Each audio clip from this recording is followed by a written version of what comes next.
they hit us, right? It wasn't it wasn't to the I point. think we all got beat up. Typical Asian parents, right? They hit.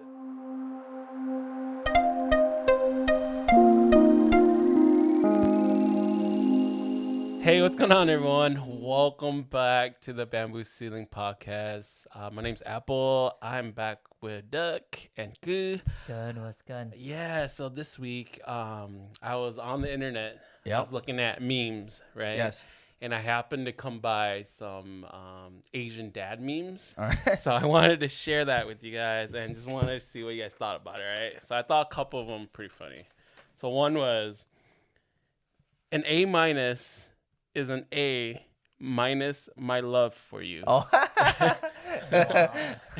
Another one is, oh, so you want a PS3, huh? How about a PhD? Oh. And then the last one I'll share is, if at first you don't succeed, don't come back home. I know, and it's funny, right? I was thinking, in my life, it's kind of pretty much on point for me. Okay. Right? That's kind of how my dad treated. My dad had high expectations for me, right? And so I wanted to ask you guys, how was your dad's? Like, how was your experience with your Asian dad? Yeah, so my dad, I think just growing up, he was always a blue-collared, hard worker. And so he did a lot. So he worked full-time. He, worked in the ministry, as a full-time pastor. And so I think on the weekdays he would work second shift, just switching off of my mom, so that there was Someone's home with the kids, right? Yeah, someone's home with the kids, and we get supported, or they can take us places where we need or whatnot. And then on the weekends they're kind of just gone doing ministry. Yeah. And so I think for us, we didn't have a lot of interaction growing up. I think for them, they were just busy because they had a full-time schedule on the weekdays and weekends. So we didn't have a lot of conversations, interactions. And so growing up, there wasn't a lot of the close conversations that you would get. And so when we would just, be around each other, we didn't have just the connection that you would want to have as a kid growing up, or Right. or being, I would say guided in a way growing up. So I think for us, it was the lack of communication growing up. So and the stereotypical Asian parent, like high standard, high expectations, but a lack of conversations. So See, my dad, on the other hand, he was a little different. So he never pressured us to be like, to have a PhD or be a lawyer or a doctor. Those expectations were never there. But I thought he's always been like a pretty cool dude. Like I've never felt the pressure to become someone I didn't want to be. But at the same time, we didn't have that connection either, right? So like a lot of Hmong dudes, Hmong people growing up, I think our dads were never taught to communicate with their kids like that. So although they meant well, they never expressed their feelings. Yeah, and so you don't know what they want. Yeah, my dad was a lot like that. I mean, as far as like not being able to express his feelings and not being able to tell me that he was proud of me, or typical Asian parent. But he did have like high expectations. Like, I was the oldest kid, so all the responsibilities is on me, and I was expected to be a doctor, and that's just how it was, And so that's how I grew up with my dad. So without this turning into like a bashing, bashing our dads under the yeah. Yeah. What are some things you wish you could have like either learned from your dad, or maybe things that you wish you wouldn't have taken on, right? So you were saying you wish your dad would have said he was proud of you. So is that like, why is that important for you? Like, why did you want to be affirmed that way? Yeah. Because it seemed like that was something you felt that was lacking I think you. at the time, I didn't care, right? But as an adult now, I see the areas in my life where I lack some confidence, Yeah. or right, and because we're educated now, and we see all the studies about having a father figure in your life and having people who affirm you, right? And so I do notice that, and I believe, right, and I believe that if I would have been affirmed, so maybe I would have some of those confidence moments, right? Um, and I think what I wanted the most was a relationship, right? Okay. And now I have that. I have that with my dad now. And what But- did that look like? And what does it look like now when you say relationship? Yeah. So then it was, then it, when you were a kid, it was, I'm the authority and that's it. Yeah. Right. And there's no reasoning for anything. Like, and so my parents, they hit us, right? It wasn't it wasn't to the I point think we of- all got beat up, yeah. Typical Asian parents, right? They Yeah. hit us. We would, let's say, spank. It sounds better when we were say spank. disciplined. We were disciplined. We were disciplined. Yeah. And like 99% of the time, I probably deserved it Yep. because I was asking for it, right? Yeah. But they never once like disciplined me and then told me, "Hey, this is why." I Right? see. That was never the case. It was just always disciplined. And we grew up as American kids, so like we kind of have a ideal idea of how we would want a father, and our Asian fathers just weren't that. I blame the media, bro. Because like shows like Home Improvement and like you see that TV dad, and you kind of want your dad to be like that. Yeah, but it's not just because it was a TV dad thing, right? It was because you genuinely wanted a relationship with your dad, or at least I genuinely wanted to be able to tell my dad things, Yeah. right? But then I was always afraid to tell him because I didn't know how he was going to react, right? Yeah. I thought he would just Yeah, and I don't know if they were equipped with the skill to affirm or encourage, Right. because they were growing up. I guess my dad didn't have a dad in that sense, and so they were equipped to just tell and do, Just to right? provide. just Provide to us, yep. provide Mhm. and to give advice, Yeah. when advice isn't what American kids want all Yeah. the time, right? we look They- at it as nagging. We Yeah. look at it as nagging. We need the best of both worlds, which is advice and encouragement, right? Because the affirmation comes Yeah. into play. When you don't have the confidence to do what you do, you need the affirmation instead of the advice. Because what does advice do for a kid? It makes them feel like they're not any better, right? Yeah. Right. And so I don't know if our dads were equipped with giving affirmations or encouragement, because they were just told what to do. Right. I think living in survival mode where they lived, and so for me it kind of went that way too, where I'm like, no, I think we wanted this because we grew up in a different society, but this is the only thing you can provide, and there's no knock on that. It's just the reality of, I don't know if they were given those skills. Yeah, I think for me, like, so I'm a little different from you guys because now I am a father myself, and I'm starting to understand what, I started to understand. I'm starting to understand why he did what he did too, and I can sort of understand the frustration and like the lack of, because when you're receiving, you want to receive a certain way, right? You want affirmation, you want this and you want that, but when it's your time to deliver the affirmation, it's a different ballgame too, right? So like, as much as we said, hey, we want our dads to do this or XYZ for us, when you have your own kids, it becomes a challenge to deliver that XYZ for them too. So are you saying it's hard for you right now? It is. It's a challenge as a parent, because it's like What makes it hard?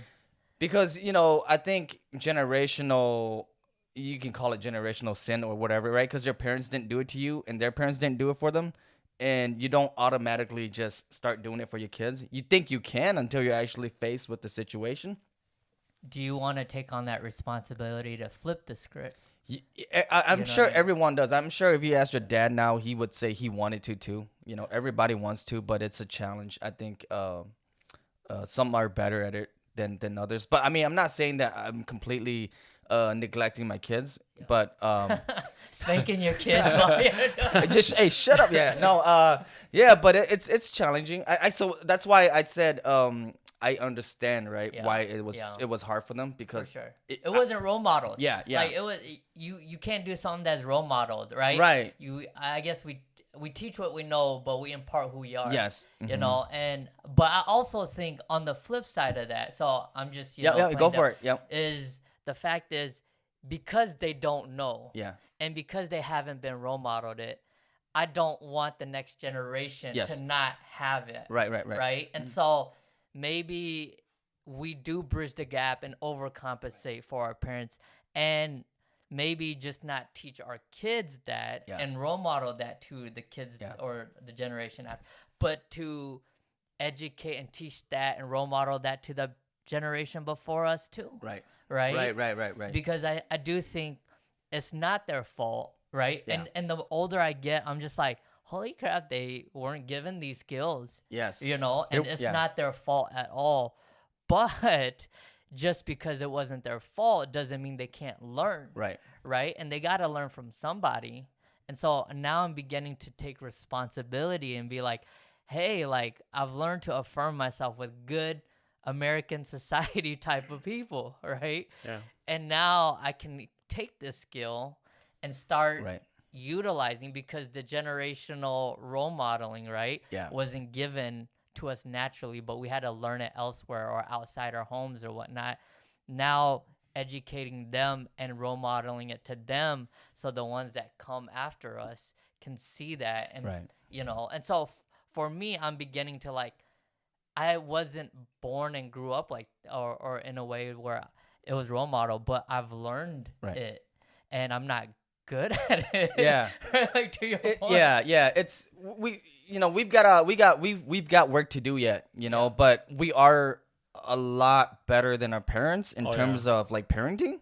But are we up to par to like Western culture yet? No, probably not. Maybe a couple. Yeah, but there are some, and then there comes the danger of like overcompensating too, right? And then you start raising these weak Gen Zs or whatever, or the next generation of kids. Yeah. And so that's a struggle that I have to deal with. Describe that. I want to understand. So like, because okay, for instance, if you grew up in a home where your father never allowed you to speak or voice your opinion, I see a lot of people overcompensating, allowing their kids to say whatever they want to them, and then you raise a bunch of like loudmouths, a bunch of disrespectful kids because go ahead, son, express yourself. You don't like me or you don't like your mom, go ahead, it's okay. I call her the B word. It's fine, let it go. What right? type of people are you talking Yeah, but about? I'm just saying, like, that's an extreme. I want some names. I want some names. I don't know any folks that do that. Oh, you see kids like that hit their parents now, and you can see like because my kids never hit me, and so I can I can why. Yeah, I know because like I don't allow, they can't. But you see what I mean by like overcompensating Yeah. sometimes. Yeah. That's I'm using like an extreme example. No, Yeah. I think that's good. Yeah. I think there's hey, like you can't just affirm this kid Right, and right. empower this kid without any discipline. Yeah. Right? And Right. discipline maybe nowadays look different It does. because I think there's more sensitivity that we got Yeah. to like kind of understand the kids or this next Gen Z's Mm-hmm. world in that way. And so, Abel, were you? No, I couldn't even imagine being a parent. Like, Yeah, it's I'm an uncle to like 20 kids, right? Uh-huh. And like, it's hard because I grew up a certain way.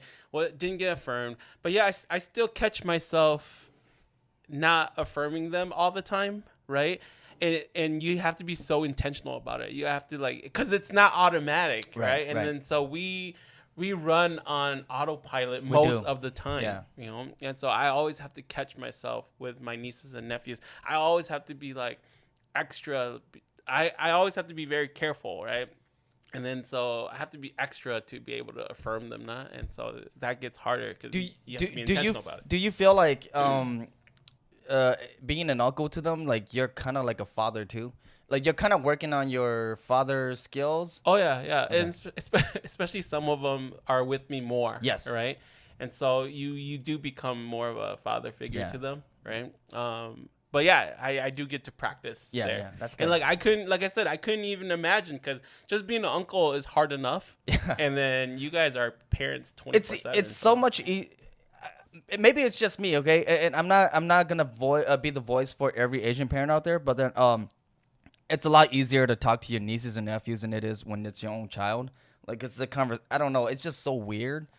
Maybe that's just me. I would like to hear it from other parents if how challenging it is being that first generation of being able to talk to your kids, because obviously our parents weren't able to. Yeah, it's like that whole idea of being open, but then you're also the one that's going to be the authority, right? True. So how do you walk that line? Right. Yeah. Yeah. Yeah, I think for me, how I see it is, how do you set the bar high? The bar was set high for us. The affirmation just wasn't there to I prop see. us Yes, there, yes, right? yes. Which I actually appreciate about the Asian culture, and I'm a stereotype in that way and putting that in a box too. But I think this next generation, for me, it's like, how do I set the bar high, right? And also elevate them in affirmation and discipline, so that they can run with the qualities that grew up with, that is more natural to us. And I think that there's a fine line in that, where you can't just stomp on them and not empower them. Right. But you can affirm them and set the bar high, so that they know their self-worth. They know their identity. They know their value. So let me ask you this: Has your dad ever told you guys that he loves you, like verbally? Those exact words, right? Yeah. Those three little words. Right. I don't think I've ever heard of it. To be honest, if I blocked it out, or You blocked it out. I think I've heard it. So I went to school in Ohio, and there are moments where, like when you're separated or you're leaving, I think I remember him saying that, but I like to recollect the memory. I don't remember, but I think he did when I went to school. Hey, would you rather hear it that one time and it means everything to you, or hear it every day and then it becomes like diluted? I'd rather feel it Feel it, okay. and hear it once in a while. Yeah. Right? I think that's the for me ideal situation. I think the one time is probably like an emotional life or death situation, and I'm like, I don't know, you know what I mean? And those tend to happen throughout our lifetime. Yeah. But the ones that like you can feel it, It's genuine, it's legit. Yeah, and it's that moment. Yep. Yeah. So It took a long time for my dad to like Say say to you? it. Yeah. I just want to tell a story really quick. I remember my dad was gonna get us some surgery done, right? And I didn't think it was that big of a deal. It's like his gallbladder and everything. So I was like, they do those surgeries millions of times. But then when it was time for him to go under the knife, I was like, oh shoot, like There's a chance he there's might not a wake up. Yeah. chance, right? So I'm like, I've never told my dad I love him. I'm gonna go tell him I love him, right? So he's at the bed. They're gonna give him the gas, right? And so I'm like, Dad, hey, everything's gonna be fine, right? But I just want to let you know that I love you, right? And he just looked at me like blank. Yeah. Like he didn't know. I think he was in shock too, Yeah. right? He didn't know how to respond to that. And True. I was just like, in my head, I was like, I had like this whole thing, like, okay, he's gonna say this, he's gonna say I love you back too. So Oh, then you I'm played like, out the scenario in your head. It's Yeah. so stupid. I'm like, oh, okay. And then he's gonna say I love you, and that's gonna be the first time I ever heard him say I love you, which would be fine, right? Yeah. But then it didn't happen that way, and I was like, what the hell?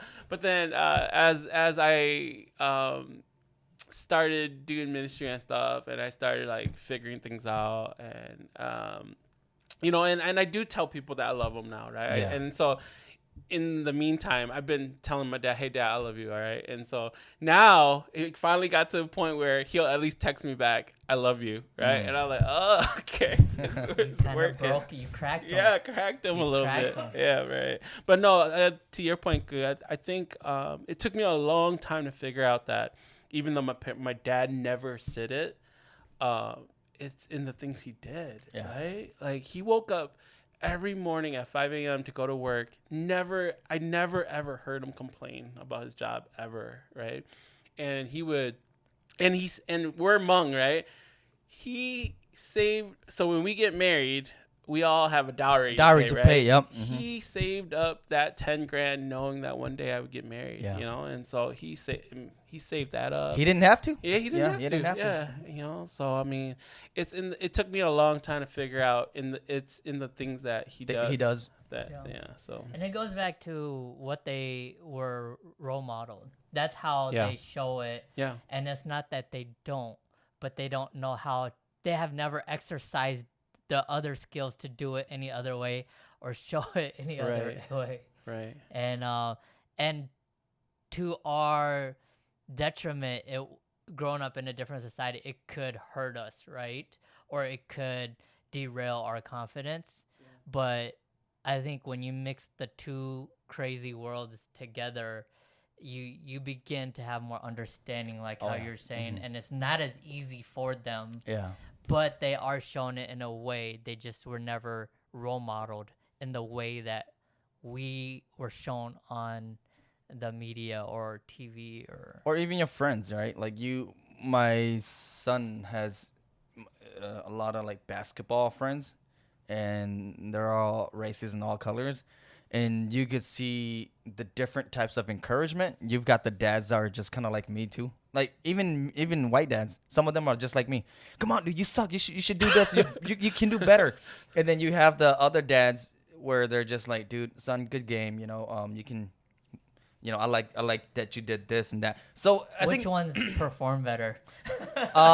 actually, to your point, I don't know if it's just because the dads are coaches, but the ones that they tend to yell more, the kids don't perform as well. Oh, Yeah, and then the good job, son. Hey, 22, you're doing good. The ones from the crowd. They have the intangibles, You're a role model every dad right now. Yeah. You have a lot of experience. I though. do. I'm around these dads, and I'm always around them. Like you have that dad that's like that, doesn't say anything too. So it's crazy. Yeah, Oh, but yeah, no, I don't think my dad's ever said he loves me. But to your point, Apple, I think he shows it by his actions, and at some point, if we were still living back in Laos in the old ways, I think that would be enough.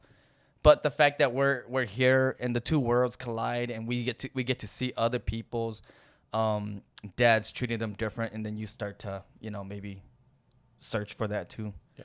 What would you tell your younger self, yourself that was mad at your dad because he never affirmed you, or you didn't think that he showed enough love? Like, what would you tell your younger self? Just wait till you have your own kids. Yeah. Because like I said, now that I'm married and have kids, all I can say is that I understand. I think it's the road for my dad was probably tougher than it is for me. They barely spoke English. They don't understand anything, and yet they're able to navigate this country. And I'm just appalled. Like, dude, I can't knock him for that. Like, just so when my wife and I went to Thailand, right, and not being able to read and understand and not being able to speak and read that language, dude, like there are moments when you're just like, what happens? Like I don't know where to go. I don't know which gate to go to now, and you panic, and I'm just like, wow, that's probably how my parents that's how our dads feel every day, right? Yeah. I would say the same thing. Like, dude, just chill out. Yeah. Right? Wait till you're about 30. You'll have a relationship with your dad. Yeah. And like, so they weren't role modeled. Like my dad, he didn't have his dad around at all because he went to the army. Yeah. Right. And then he came from this PTSD, like experiencing that, and then coming to America, trying to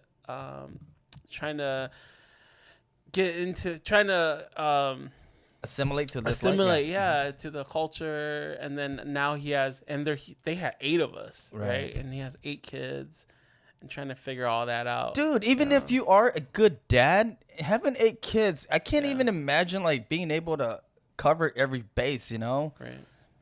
You know how hard it is, like, just to spend time with one kid, and when you have 8, dude, there are gonna be some neglections there, man. I swear. Yeah, but I think that was valued. Big family. Big families, yeah. Oh yeah. Regardless of how close and how skilled you are. connected. Yeah. You know, they wanted to be with, all their kids. It was just valued to have big family. Dude, did you know that like the reason why they had a bunch of kids is because there's a good chance that 2 or 3 might not make it, like in terms of like dying. I'm So sure. dude, if you limit it That's yourself, like my grandma. yeah. Mhm. Had 8 kids, 3 survived. Right. Yeah. No, that happened a lot back home, and even in America, like the early pioneer days, they did that too, because they were you might if you left it up to 3 kids, and all 3 died, you're screwed, man. It's a crapshoot out there. Yeah. They don't have the healthcare system. Yeah. Yeah, my parents, it was because they were trying to have a son. Because I'm the oldest. And Oh, my they brother- wanted another one, right? Yeah, my brother's the youngest. So Dang. Yeah, Mm. you guys bookend. yeah. So like when me and my sisters were getting into an argument, I would tell them the only reason why you're alive is because they were They make- trying to have my little brother. Oh, dude. Yeah. That's- They'll probably resent They you guys do. for life. They did. They don't anymore. Well, I shouldn't say that. That's another podcast. Yeah. That's, Siblings, That's yeah, for yeah. another podcast. Yeah. Yeah. So yeah, no, I mean like, cause I think dads don't get enough love. Even though they do give a Father's Day to the dad, but I feel like it's not as big as Mother's Day.